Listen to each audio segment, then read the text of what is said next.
Karibu tena to another session of Kurgateric Finance and Accountancy Tutorials. In our previous session, we looked at the format for the income statement. So in this session, we are going to look at the format for the statement of financial position, which ideally is known as the balance sheet. So this is the balance sheet. The balance sheet will show the financial position of the business. So if you are not subscribed to this channel, please do so. Hit the notification bell, like, share with as many friends as possible so that we can benefit all of us from these free tutorials. So the statement of financial position is an expression of the accounting equation. It is an expression of the accounting equation. So if you know the accounting equation, you are done as far as the statement of financial position is concerned. We know that the assets, the accounting equation states that the assets should be equivalent to capital plus liabilities. That is what you know. Our assets should be equivalent to the total of the capital plus liability. This capital is equity, owner's equity, or the owner's capital. So what we do, just like what we are doing in our income statement, expanding some terms, some elements. So like for this case, we have assets.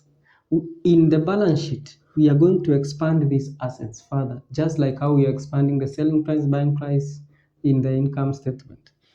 So this is, the assets have got its own element. It's divided into two. We have two broad classifications of assets, and these are the non-current assets and the current assets. The non-current assets and the current assets. We are also going to expand the capital. The capital has got its own adjustments.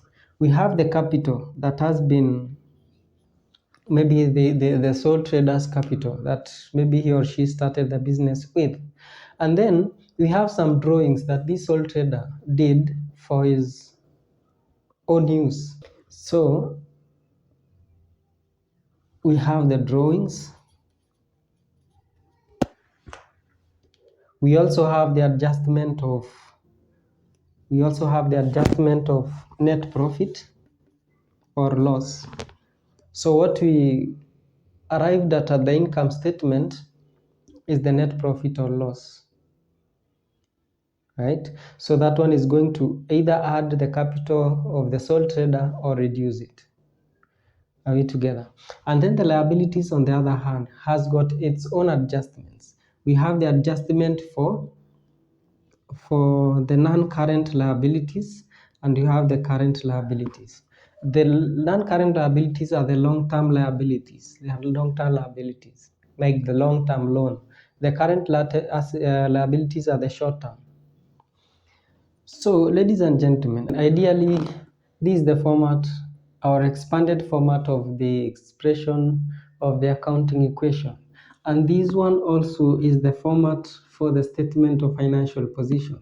So having this in mind, we can now open a format of this statement of financial position, the balance sheet, but following strictly the accounting equation, more so the expanded equation. So let's go. So let's assume that we still have our ABC Limited, or rather, sorry, ABC, the sole trader is ABC statement of financial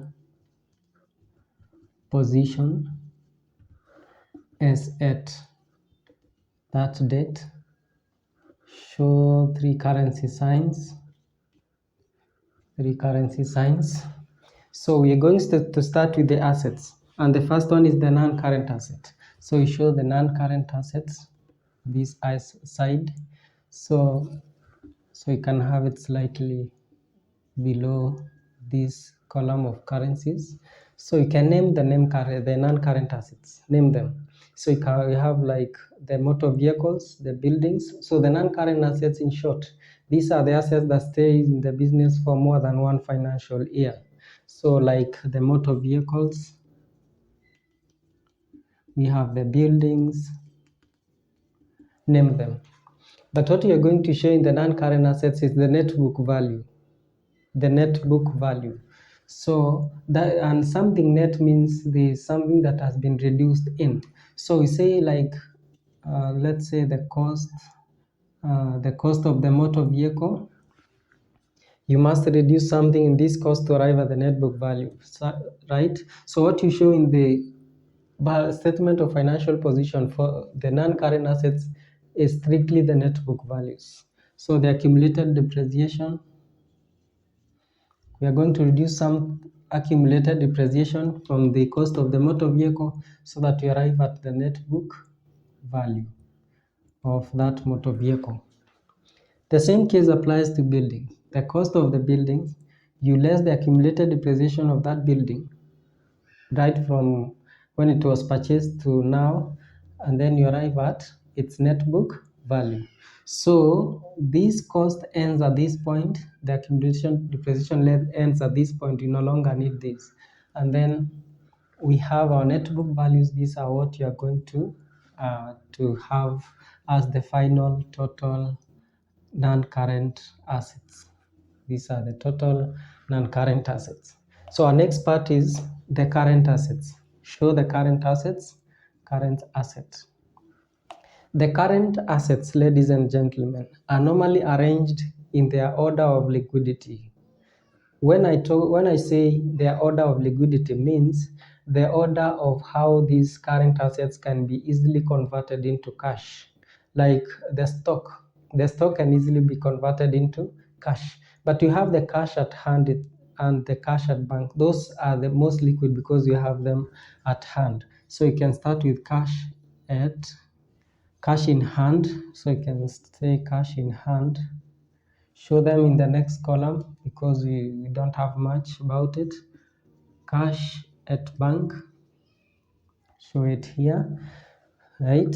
Then the next that is more liquid are the stock or the inventories. Maybe you can add one like prepayments on expenses. Maybe we paid in advance, maybe electricity or rent charges. Those are our assets. We can still go and claim for them. That's why they are assets. So you add all these assets, the current assets, then you take them to this other side so that to satisfy the accounting equation. Assets is equal to non-current assets plus current assets. So you add the two. The figure you're going to arrive at here should be the total assets. These are total assets. Then you close. We are closing because we must equate these assets to the capital and liabilities. So let's move to the other part of the equation sign, the capital and liabilities. So let's start with the liabilities. So we say the non-current liabilities. These can also be called the long-term liabilities. So these are liabilities that stay in the business for more than one financial year. For instance, the long-term loan. Let's talk of a loan. A loan. Yes, so for now, let's have that. And then we have the current liabilities. Current liabilities can be the creditors in the organization, creditors, and then we add maybe another one, accrued or outstanding expenses. Accrued or outstanding expenses, these are liabilities. So for us to have these, because this is standing alone, the long-term liabilities, you cannot show it in this column because it's standing alone. So you take it directly to this other side. So, and then you add, since this is total liabilities, you add the non-current liabilities and the current liabilities. So when you add the total current liabilities, you take the figure on this other side. So when you add the two, you get the total liabilities. Total liabilities figure is here. And then this business of ABC Limited was financed by, or presented by, I have capital, I have it here because it has got some its own adjustment.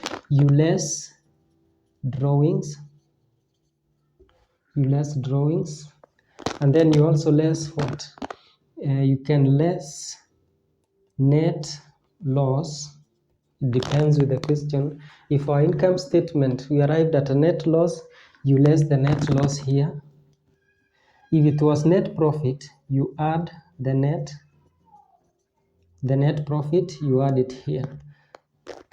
Are we together?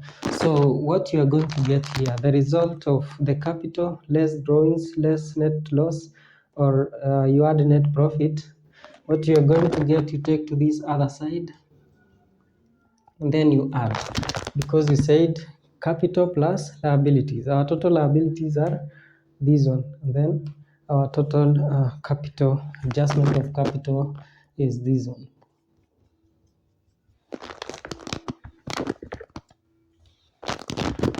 And you should not have the two. I'm writing this way because it's just a format. If in case you find you arrive at a net loss in the income statement, just you less. If it's a profit, you add. You cannot have the two at the same time. So ladies and gentlemen, we said in our accounting equation, total assets should be equivalent total capital plus liabilities. Our total assets are here. So okay, we can use a different illustration here. We can say this X, Y, Z. Those are the total assets. Should be equivalent to total of capital and liabilities. So should be equivalent to X, Y, Z. That is a must because of the accounting equation. The statement of financial position must balance. The total assets and total liabilities must balance because it is following the accounting equation. The accounting equation is assets plus is equivalent to capital plus liabilities. That is what I have just illustrated. So ladies and gentlemen, this is the simplest way of presenting the statement of financial position. So in our next sessions, we'll be checking on practical examples, examples from CASNEB and other institutions to check on how to prepare this so that you get to understand better. So ladies and gentlemen, until next time, it's goodbye for now. Please subscribe.